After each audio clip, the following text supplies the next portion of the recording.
A bridge of dreams connecting islands, connecting lives, the Philippines, an archipelago of over 7,000 islands. For years, people dreamed of an easier way to travel between them. Now, that dream is becoming a reality. The Mindoro-Batangas Superbridge is a project of breathtaking scale and ambition. This bridge will span the Verde Island Passage, connecting the islands of Mindoro and Luzon. It's a symbol of progress and connectivity. The bridge will bring people closer.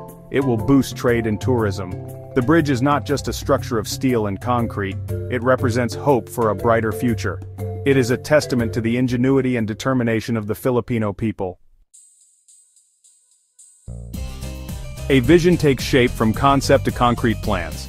The idea for a bridge connecting Mindoro and Luzon is not new, it has been discussed for decades. Early proposals faced numerous challenges. Funding was a major obstacle. Technical limitations also played a role. In recent years, the project gained momentum. The Philippine government made it a priority. Private sector partners joined the initiative. The project moved from the drawing board to the planning stage. Feasibility studies were conducted. Environmental impact assessments were carried out. The best route for the bridge was carefully chosen. Years of planning and preparation have gone into making this dream a reality. Engineering, marvel, overcoming challenges, building for the future. The Mindoro-Batangas Superbridge is a feat of engineering. It will be one of the longest bridges in the world. The bridge will stretch over 17 kilometers across the Verde Island Passage. The waters are deep, and the currents are strong. Engineers face significant challenges. The bridge must withstand typhoons and earthquakes. It requires innovative design and construction techniques. The bridge will be a cable-stayed design. Tall towers will support the bridge deck with strong cables. This design allows for long spans and high clearance for ships.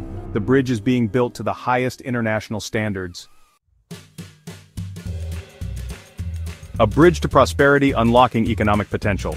The Mindoro-Batangas Superbridge will bring many benefits. It will reduce travel time between Mindoro and Luzon. Currently, the journey by ferry takes several hours. The bridge will cut that time down to less than an hour. This will boost trade and tourism. Goods and people will move more freely. New businesses will emerge.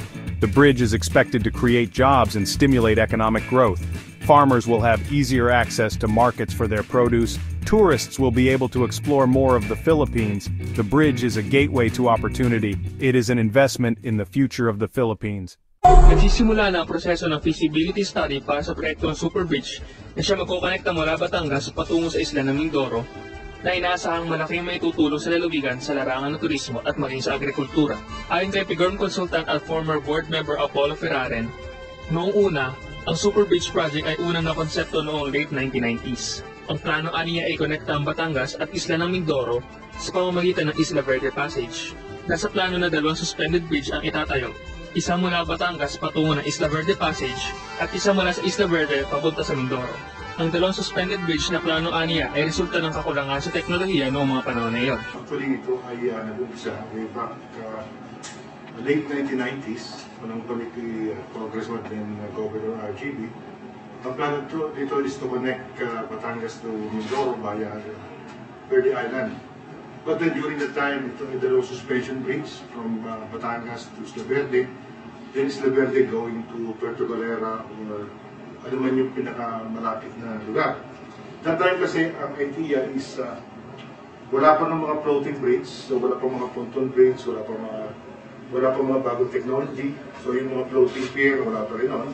So yun ang idea that time. Nagkaroon naman ng pagbabago ang naturang proyekto sa pamamagitan ni Gobernador Alfonso V. Umali Jr. at 2nd District Congressman Reynaldo Umali. Ito ay ang pagkakaroon ng kombinasyon ng suspended at floating bridge. Dito na nga ipinahayag ni Consultant Ferraren ang feasibility study sa konstruksyon ng Superbridge noong nakaraang Disyembre.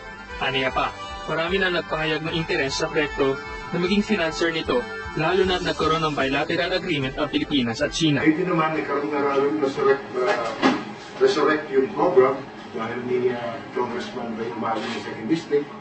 Then this time, ang proposal naman is is a combination ng floating at saka ng suspension bridge. Moment kasi ay ang gumagawa ng feasibility study ito sa geotechnical study is Paris Mega Builders, ito yung Filipino-British Consortium, kung saan ay lahat ng permits, lahat ng lahat ng mga studies na both Mindoro, Verde, and Batangas, ito po ay kanilang ginagawa sa kasalukuyan. And at the moment din, meron tayo several proponents for financing and construction ng nasabing project because of a bilateral agreement with China. Ngayon po yung Chinese government or Chinese corporation, they can negotiate directly with the province of Oriental Mindoro. Tinataya naman na nasa 14 na kilometro ang maiging haba ng tulay mula Batangas patungo sa isla ng Mindoro. Inaasahan ding maiging malaki ang maiaambag ng tulong na nasa may proyekto sa paglagaw ng industriya at turismo sa lalawigan. Sa panayam, ipinahayag din ni Ginoong Ferrarin na isasalang-alang din sa naturang proyekto ang pangangalaga sa Verde Island Passage na itunuturing na Center of Biodiversity sa buong mundo. Kaya floating bridge ang nakatakdang itayo sa area na ito. Pagdating naman sa agrikultura, malaki na nakikita ang ambag ng super bridge sa lalawigan dahil kadalasan na tinatama ng bagyo ang ating lalawigan ay natetengga ang mga produktong ito dito sa atin. Kaya kadalasan din ay nabubulakan ng mga farmers at growers. Samantala, sa paikupanayam naman kay Provincial Agriculturist Christine Pine, hindi lang ang Oriental Mindoro apektado kapag nagkakaroon ng bagyo. Maging mga karating na probinsya, partikular sa timog na bahagi ng bansa, ay apektado rin dahil nagsisilbi ang Oriental Mindoro na gateway sa iba pang mga karating na probinsya. So hindi lang mga taga-Oriental, pati yung mga produkto galing sa iba't ibang bahagi ng Pilipinas, particularly the southern part of the country. Ano po yung sinasabi ng mga farmers natin? Siyempre, matinding frustration. At saka, marami ang nagre-request, baka may mga kaparaanan naman para naman kumbaga, malampasan yung mga ganong mga